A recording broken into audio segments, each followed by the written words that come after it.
दोस्तों नमस्कार, आपका स्वागत है आपके अपने YouTube चैनल माँ एसोसिएट्स में।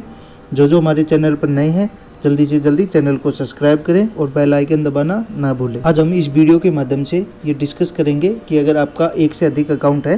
तो वो होना ज़रूरी है या नहीं है, उसके क्या क्या फ़ायदे और नुकसान होते हैं। चलो चलते हैं हम आज की अपनी वीडियो पर।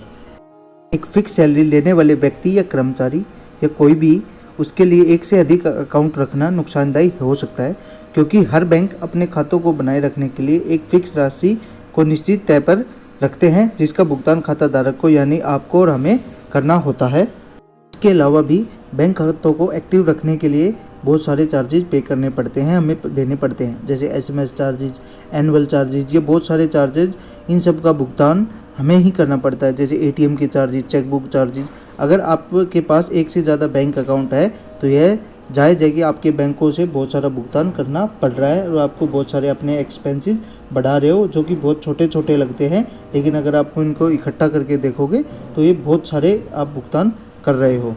जैसा कि आज के टाइम पे लोग एक से ज़्यादा अकाउंट रख रहे हैं, इसको ज़रूर समझे ये मजबूरी, लेकिन एक आदमी के लिए यह एक समस्या होती जा रही है। अगर आप एक बिजनेसमैन हैं और आप लाखों में ट्रांजैक्शन करते हैं तो यह चीज़ आपके लिए फ़ायदेमंद है, लेकिन मेरी ये सलाह है कि अगर आपके पास सेविंग अकाउंट है तो वो ज़्यादा नहीं रखने चाहिए। जैसा कि अगर आपको लगता है कि आपके पास सेविंग अकाउंट होते हैं वो बहुत ज़्यादा हैं, 2 या 2 से 3, 4, 5 अकाउंट्स है, तो आप उसको आसान तरीके से बंद करवा सकते हो। ये बंद करवाने के लिए बहुत आसान तरीका होता है, लेकिन आपको अकाउंट बंद करवाने के लिए या क्लोज करवाने के लिए कुछ बातों का विशेष रूप से ध्यान रखना चाहिए। जैसे जिस अकाउंट को आप बंद करवा रहे हो उससे आपका कोई लोन की पेमेंट तो नहीं कट रही है, ऐसा थोड़ा बहुत सोच समझकर ये आपको कदम उठाने हैं कि अगर आप जिस बैंक को क्लोज करवा रहे हो अगर उसी से आपका लोन चल रहा है तो आपको पहले सोचना है, फिर उसको ट्रांसफ़र करवा के ही आपको बैंक अकाउंट क्लोज करवाना है, या फिर आपको वो अकाउंट क्लोज नहीं करवाना है।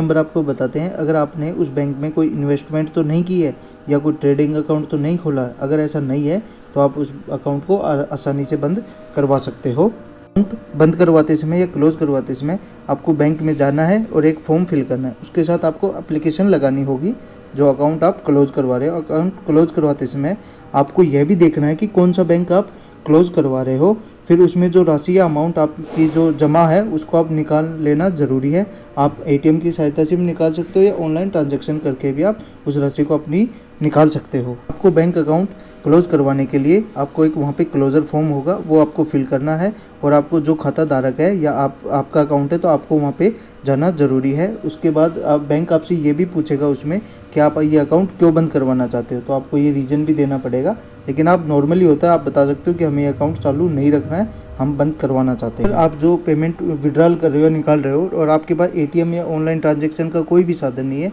तो आप बैंक में जाके एक फॉर्म फिल करके आप अपनी राशि को या अमाउंट को दूसरे अकाउंट में ट्रांसफ़र करवा सकते हो, जो कि बहुत आसान तरीके से होता है। अगर आप अकाउंट बंद करवाने जा रहे हो तो आप अपनी chequebook, passbook, ATM, debit card साथ लेकर जाना न भूलें, क्योंकि क्लोजर फॉर्म के साथ बैंक आपके साथ ये डॉक्यूमेंट्स मांग सकता है और जमा करवाने के लिए बोल सकता है। सबसे इम्पोर्टेंट बात यह है कि अगर आपने अपना अकाउंट 14 दिन के अंदर ओपन करवाया है और आपको उसको क्लोज करवाना है तो बैंक आपसे कोई चार्ज नहीं लेगा, लेकिन अगर आपने 14 दिन के बाद आप अगर अकाउंट को क्लोज करवाने के बारे में सोच रहे हो या जा रहे हो 14 दिन या 1 साल के अंदर, 14 दिन से ऊपर या 1 साल के अंदर, तो आपको बैंक ही आपसे चार्ज लेगा अकाउंट क्लोज करवाने के लिए। लेकिन अगर आपका बैंक अकाउंट 1 साल से ऊपर है तो आपके लिए कोई चार्जेबल नहीं है, आप अपने सारे डॉक्यूमेंट डिपॉजिट करवा के उनसे पैसे विड्रॉल करके और आप अकाउंट क्लोज करवा सकते हो। अकाउंट क्लोज करवाने के लिए सबसे इम्पोर्टेंट बात यह है कि अगर आपके पास कोई बैलेंस ड्यू है उनका बैंक से,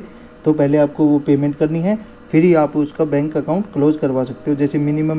मेंटेनेंस चार्जेज होते हैं, वो अगर आपने नहीं रखे अकाउंट में और फिर वो माइनस में जा रहा है तो आपको पहले वो पेमेंट करना है, फिर ही आप उस अकाउंट को क्लोज करवा सकते हो, इससे पहले आपका अकाउंट क्लोज नहीं किया जाएगा। तो यही थी हमारी आज की एक्स्ट्रा जो ज़्यादा बैंक अकाउंट रखने के नुकसान। तो अगर आपके पास एक से ज़्यादा बैंक अकाउंट हैं तो आप भी बैंक अकाउंट को एक्स्ट्रा चार्जेस देना नहीं चाहते हैं तो इस आसान तरीके से अपने अकाउंट को बंद करवा सकते हो या क्लोज करवा सकते हो, जिससे किसी तरह की परेशानी का सामना आपको नहीं करना पड़ेगा। तो यही थी हमारी बैंकिंग के बारे में छोटी सी जानकारी। आपको हमारी ये वीडियो कैसी लगी आप हमें कमेंट्स बॉक्स में बता सकते हो, और आपको इससे रिलेटेड कोई भी चीज़ जाननी हो तो आप हमें सीधा मैसेज कर सकते हो या कमेंट बॉक्स में बता सकते हो। जो हमारे चैनल पर नए हैं जल्दी से जल्दी हमारे चैनल को सब्सक्राइब करें, लाइक करें और बेल आइकन दबाना ना भूलें। हमें आपकी सपोर्ट की बहुत ज़्यादा ज़रूरत है। जय हिंद, जय जवान, धन्यवाद।